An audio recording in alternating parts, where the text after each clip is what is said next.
Join Sam and Will as they bring the Bible's stories to life through historical evidence and try not to feel out of place in a car garage, all while bringing you Under the Hood. Welcome to Under the Hood. I'm your host, Will, and I'm here alongside Sam Cashman. Sam, what are we talking about today? Today we're going to be talking about the conquest of Joshua. So we've done an episode where we talked about Joshua fighting the Battle of Jericho, but then after that, we see Joshua going into the Promised Land, kind of modern-day Israel, and he has to fight against these different tribes, the Canaanites, that are inhabiting all these cities. So we're going to look at evidence for the conquest of those cities, some very cool letters that were received by Egypt from those cities saying, oh my goodness, these people are invading us. And then we're going to be looking at something that's really pretty amazing. It's a very famous passage from Joshua chapter 10 that says that the sun stood still. And we've uncovered evidence from NASA that seems to suggest that a really wild miracle was orchestrated by God at this precise time in history. Okay, so we really start with who are these people that Joshua's conquering? Okay, so good. Joshua is coming into the land. You got to remember, the Israelites have been enslaved in Egypt for 400 years. They left Egypt, they wandered around in the wilderness for 40 years, and now Joshua is taking the helm from Moses. He's come into the Promised Land, conquered Jericho, and now he's got all of Israel left to conquer. And so city by city, he's going to have to take. But there's something about this land that we know from history. One of the pharaohs that we've talked about in a previous episode, whose name was Thutmose III, the Napoleon of Egypt, who conquered massive amounts of territories of land, had also conquered this territory. And what he did is he said, you could have your own king in this city so long as he pays taxes back to me. And so in reality, Egypt is kind of in control of all of these regions, and they have what are called vassal kings that are set up that answer to the pharaoh, but they're defending the cities. And so when the Hebrew invasion comes along, what we'll see is all these cities fall, but they're crying out back to Egypt for help because this invasion is the real deal. And we have those letters now. And I think one more piece of information that we need is, when is this conquest taking place? Like, where are we at in history? That's a great question. So the Bible actually gives us clues. In 1 Kings chapter 6, verse 1, we're told that Solomon builds the temple 480 years after the Exodus from Egypt. So 480 years after they go through the Red Sea, Solomon builds the temple. Well, we know the year that Solomon builds the temple. It's 966 BC. So you back up 480 years, they go through the Red Sea then, at around 1446. We're told that they wander around in the wilderness after that for 40 years, so bump forward 40 years. And we're expecting the conquest to begin somewhere around 1406 BC. And when you go to that time period, archaeology is amazing at what you find in the Promised Land. So let's just look at some of these places like Ai, which was the city that they conquered after Jericho, not artificial intelligence AI, but Ai, the city. And there's a guy named by the name of Dr. Bryant Wood who excavated a particular site, and he said it matches all the criteria of what you should expect to find at Ai, the location, the topography, the architecture, and it came to a fiery end, exactly like you find in Joshua chapter 8, at exactly the time you should expect to find this. Then you jump to Mount Ebal, which is a very famous thing. Moses says that on Mount Ebal, you're to pronounce the curses that are to come to Israel if they disobey the law. And right next door to Mount Ebal, you have Mount Gerizim, which is the Mount of Blessings, right? Well, you go there, and in Joshua chapter 8, we're told that he goes to Mount Ebal and he builds this great altar of uncut stones. And in 1987, sure enough, you have an archaeologist named Adam Zertal who uncovers this altar made of uncut stones. And just recently, another archaeologist named Scott Stripling found a tiny little tablet. It's the oldest tablet that we have in Hebrew writing, and it's called the Curse Tablet. And the reason why it's called the Curse Tablet, remember on Mount Ebal there to pronounce the curses, when you decipher what's on this tablet, it's all about the cursing of Yahweh, the name of the Hebrew God for the people who disobey his laws. And this archaeologist, Stripling, says, we have an ancient text saying that the Israelites arrived around 1400 BC. Then we have evidence of them on a mountain where the Bible says that they were, writing in a language that the Bible says that they used. I think a fair-minded person might be willing to draw the conclusion inductively that there were Israelites there. And so this is all 1400, Ai's destruction, Ebal. Now you have this curse tablet. All of this is happening at 1400. Then you have the ruins of Hazor, which the Bible tells us in Joshua chapter 11 was burned with fire. You go there, it's destroyed around 1400 BC, and you find destruction layers where there's evidence that this was burned by fire. And as they dig around, they find ancient libraries that are called the Mari tablets. The Bible tells us that there was a guy named Jabin, the king of Hazor, who reigned over this place when it was destroyed. Guess who the Mari tablets talk about? King Jabin. And so everything lines up exactly with what this book is saying. And this book, this is 3,400 years ago plus.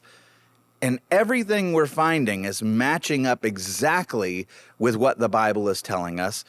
Joshua and the Israelites led a conquest and destroyed these cities.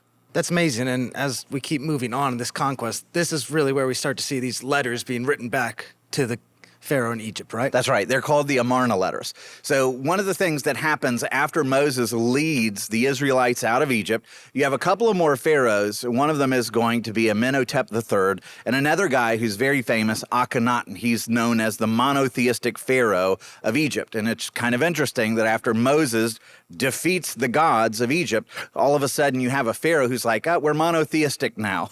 We kind of like that idea. But anyway, letters are coming back from all of these cities that are in the promised land that are going to these two pharaohs, and they're called the Amarna letters. We have a library of 328 clay tablets.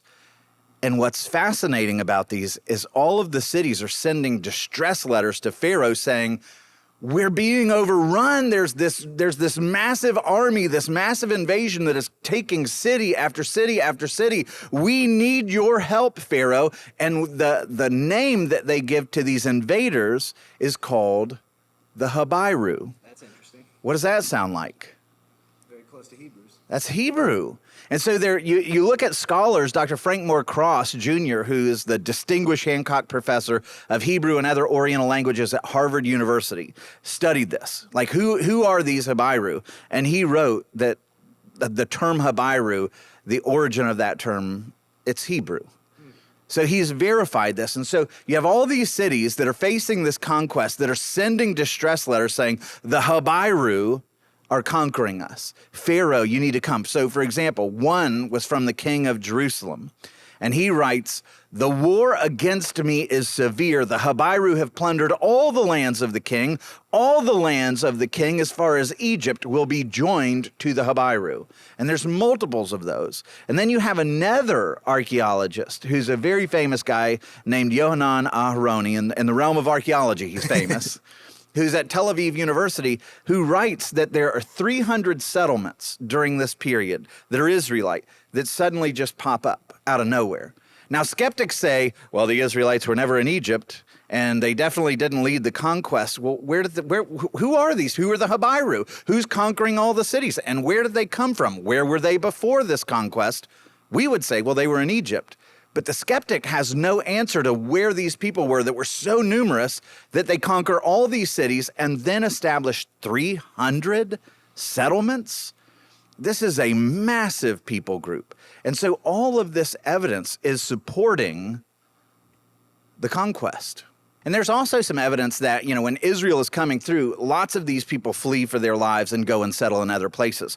So there, in the 6th century, there was a historian named Procopius of Caesarea, and he talked about how when he went through northern Africa, that a lot of the people who fled from Joshua had settled in northern Africa, and he came across 2 columns made of white stone, and the columns said this: we are they who fled from before the face of Joshua. They called him the robber, the son of Nun, and they felt like he stole our land and displaced us. Then we have evidence from Alexander the Great, who lived 330 BC, right?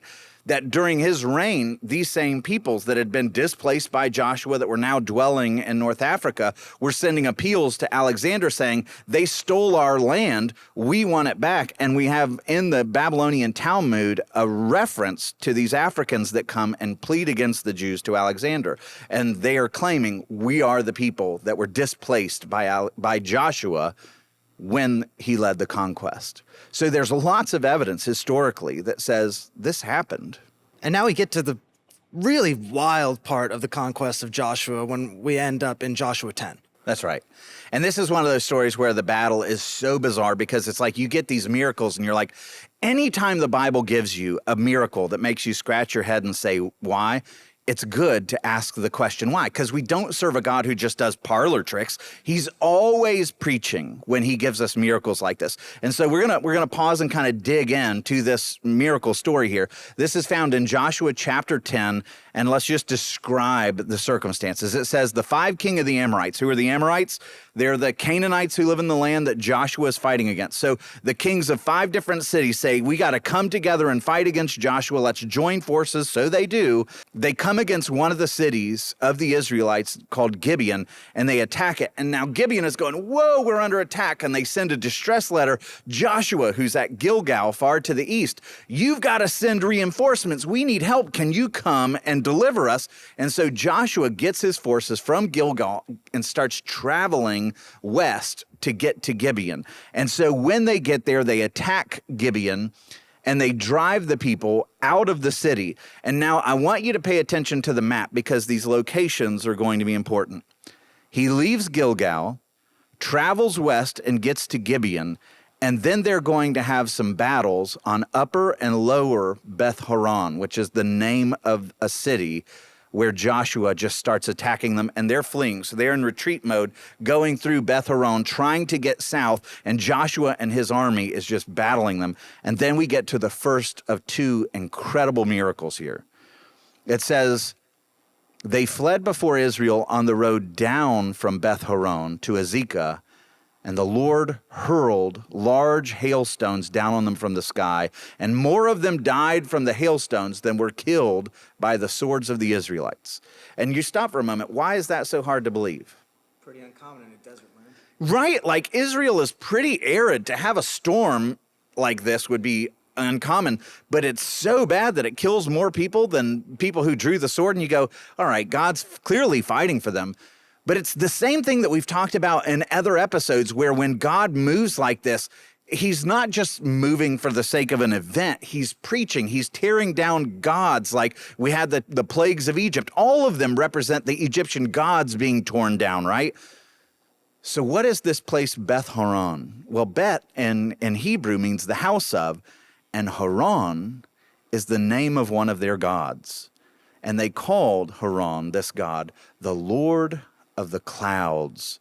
It was the God that was over the storm. So now I want you to imagine that all these Amorites, Canaanites are running and they're in the city where they give praise to Haran. And now all of a sudden the clouds build over them and it starts raining down hailstones that just decimates you. And if your hope was in Haran, how you feeling now? Not too great. The Lord of the clouds is not on your side. He does not control the clouds. There is a bigger, better God who controls the clouds, and he is fighting on behalf of Israel. And so God is tearing down these idols, and you can go through history and archaeology, and you find that this god Haran is captured, and it's in falcon form. Eventually will be kind of morphed into the Egyptian god Horus as well. But the miracles don't stop there. All right, so they've been decimated as they're traveling south from Beth Horon, trying to escape to Azekah. And I want you to see that on this map, as they're coming down from Beth Horon, to get to Azekah, they have to go through the territory of one of their greatest cities that's called Beth Shemesh. You remember what Bet means in Hebrew? It's the house of. Well, what's Shemesh? Shamash is one of the great gods of Babylon that was carried down to all these different cultures. Shamash was the god of the sun, the great big top god of the pantheon of all of those cultures from the Near East. And he is on his way to Azekah. These armies are on the way to Azekah. And so Joshua, who's just seen these people get decimated at Beth Horon, now offers up a prayer to the Lord. And here we go. Joshua said to the Lord in the presence of Israel, O sun, interesting timing, right? O sun, stand still over Gibeon. O moon, over the valley of Ajalon. Now, when you look at a map, Gibeon is almost due east of Ajalon. And so what he's saying is, sun, I want you to park over Gibeon, and moon, I want you to park over Ajalon. And so the sun stood still, and the moon stopped until the nation avenged itself on its enemies. As it is written in the book of Jashar, the sun stopped in the middle of the sky and delayed going down about a full day. Surely the Lord was fighting for Israel. And so the way that this has always been taught, the way that if you've studied, you've probably heard this before, is that God just kind of hit the pause button and the sun stopped in the sky, which would literally mean the earth stopped rotating, which has tremendous consequences. And we serve a God who is so amazing and powerful that if he wanted to do it that way, that's his prerogative. He's the God of the supernatural. He could do that. But I want to give you another theory that I think is correct. When Joshua said to the Lord, O sun, stand still, the Hebrew word there means be quiet. Cease. It can mean stand still, but it's like a dead object, right? It's not just stopping, it's stop functioning. Yeah. Cease. Stop working, right? And so in Babylonian and Akkadian cultures, which kind of share a lot of the same Semitic roots, they would use that same expression for an eclipse, which literally would be the sun ceasing. Right? It goes dark. It stops functioning. And so that then begs the question, if it's just a miracle where God has the sun stand still so that they have longer daylight, who cares what's happening with the moon? Why does Joshua want the sun to be there and the moon to be there? That makes sense of an eclipse because they have to dance together to where the moon then covers up the sun. And so when you look at a map and you see Ajalon and Gideon and they're all going into eclipse, now this makes sense as they're marching through the territory of Beth Shemesh. Remember who's Shemesh? The sun god. The son of the god. And now the sun is just going dark. And you've just seen Haran turn against you. By the way, you know where Jericho got its name? It's a moon god named Yarik. So Jericho is Jericho. The moon god has failed them at Jericho. Haran has failed them at Beth Horon. And now they're going through Beth Shemesh, and the sun is being blotted out. And so when you look at these words, it says the sun stopped in the middle of the sky. So literally like ceased in the middle of the sky. And it said delayed going down.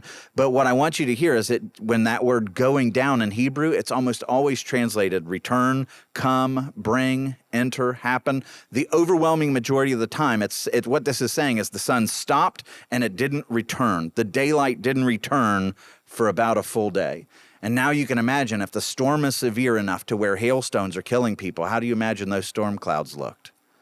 Thick and dark. And so an eclipse is marked, and then the whole rest of the day just stays in darkness. So Gibeon is due east, essentially, of Ajalon, and Joshua is continuing the march. So there's a reason why he's looking to the east, saying, sun, I want you way far away, and moon, I want you to pause closer to me than the sun is, and I want you to dance in a straight line east-west to block out the sun. That makes sense of Joshua calling for an eclipse. And so here's where it gets amazing. NASA can actually track when eclipses happen. They can go back because everything moves like clockwork. All the planets, all the sun, moon, stars, everything is just moving like a clock. And so you can put it in reverse. You can know what the stars are going to look like in 1,000 years. You can know what the stars look like 4,000 years ago. And remember the dates that we said we should expect to find the Conquest? 1406. 1406. So I go on NASA's website and I start peeling back and forth looking at eclipses to see, is this a viable theory? Is there an eclipse that happened 3,400 plus years ago in 1406 BC? And you know what you find? When you go back and you look at 1406, you find an eclipse that moves due west, right over the surface of the world, moving straight east-west line, and it passes right over the land that Joshua is fighting in. That's wild. and it's in July. And now when NASA uses the calendar, they use a universal calendar, and so they count 0. But in our calendar, it would skip right over, and it lands on July 14th, 1406, right after the harvest time. Remember, because that's when Jericho's fallen. So April is Jericho, and so now we're in July, and you find an eclipse that goes right over this land. And to find an eclipse that moves like that goes horizontally east-west across the globe, is so unusual. When you just pull random other examples of eclipses, you see it moving over the top. It's always curved. It's random paths. But look how straight east-west this is, because remember, Joshua needs the sun and the moon to do a dance east-west.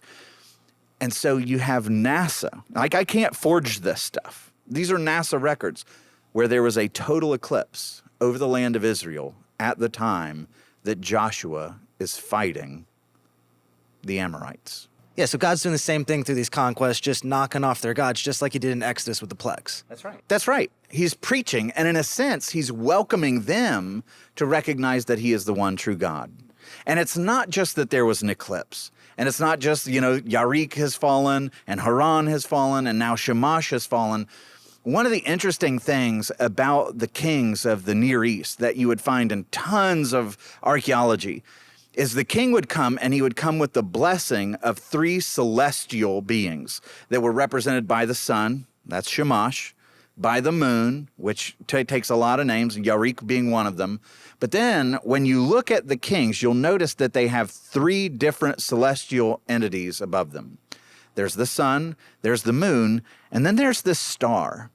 And the star represents the goddess Ishtar, which is the goddess of love, but also the goddess of war. And she's represented by a star that is Venus. And so now I want you to imagine this eclipse happens. You're looking up. All of the Amorites are running down into what will become ultimately the territory of Judah, which is represented by the lion. That's going to be the kingly line that comes out of Genesis. And all of these kings have these 3 stars. When you look up into the heavens on the day of the eclipse, you know what you find? You find the sun being blotted out by the moon inside the constellation Leo. What's the symbol for the constellation Leo? A lion. A lion, the same as the tribe of Judah. And what star is caught up in the sky right alongside the sun and the moon? Venus, Ishtar. And so the 3 celestial beings, the sun, the moon, and Venus, that are above all of their kings to show divine favor over all their kings, when this eclipse happens, God is putting a poem, a dance in the sky that takes those 3 celestial things in the sky and shows that the Amorite king does not have the favor of the heavens. They are being slaughtered. So one of the things that you find in archaeology is Ishtar she's represented with lions. She's always riding on top of lions, has her feet on lions. And so the fact that God is mocking the sun, moon, and Venus, the representation of Ishtar, inside the constellation of Judah, the lion, would have humiliated these armies. It would have been like, our gods have failed. They cannot stand against the Hebrew God. And it's thoroughly dispiriting and deflating, and they flee for their lives. And so one other cool thing, you remember how Joshua says to God, I want the sun to stop over Gibeon, and I want the moon to stop over the valley of Ajalon? We actually have a letter from the queen of Ajalon from 3,400 years ago that was sent to Pharaoh, and all the panic of the Habiru coming through. She sends a letter that says, "Say to Pharaoh, my Lord, my God, my son," there it is again, like this high view of the sun that's being blotted out.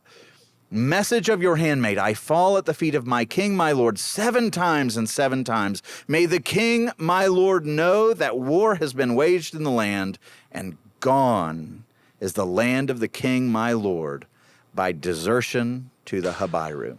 So here you have the Amorite queen saying this whole land is being deserted and conquered by the Hebrews.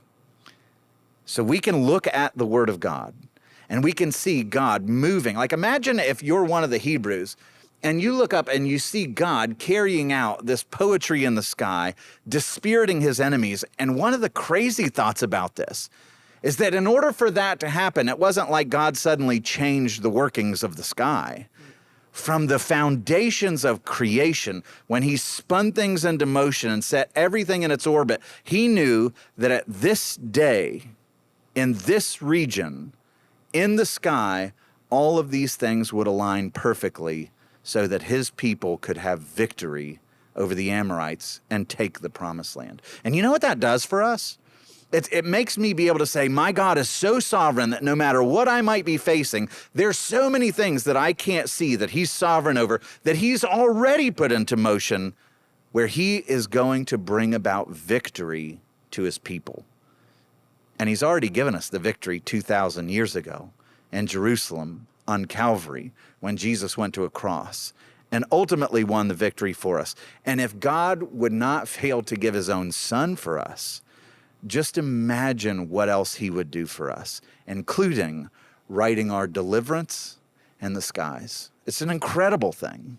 And as we've gone through this episode, it's been pretty amazing as we track the conquest, as Joshua going into the promised land and all the battles he faces. Then we see things like the Amarna letters with the Habiru written all about them. When we look into the ground, we see things that, oh, this is all matching up. 1406, 1406, 1406. We see scholars confirming that. It's truly amazing. Then we look at the sky, and even the sky is saying, okay, hey, what took place in Joshua 10 really took place. Here we are at NASA saying, hey, you can trust this.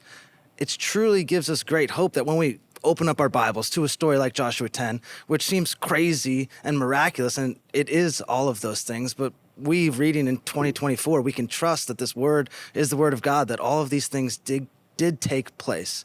And it truly is amazing that we have a hope like the Bible to go to. Amen. And when the more we press the Bible, the more we find that it's totally reliable.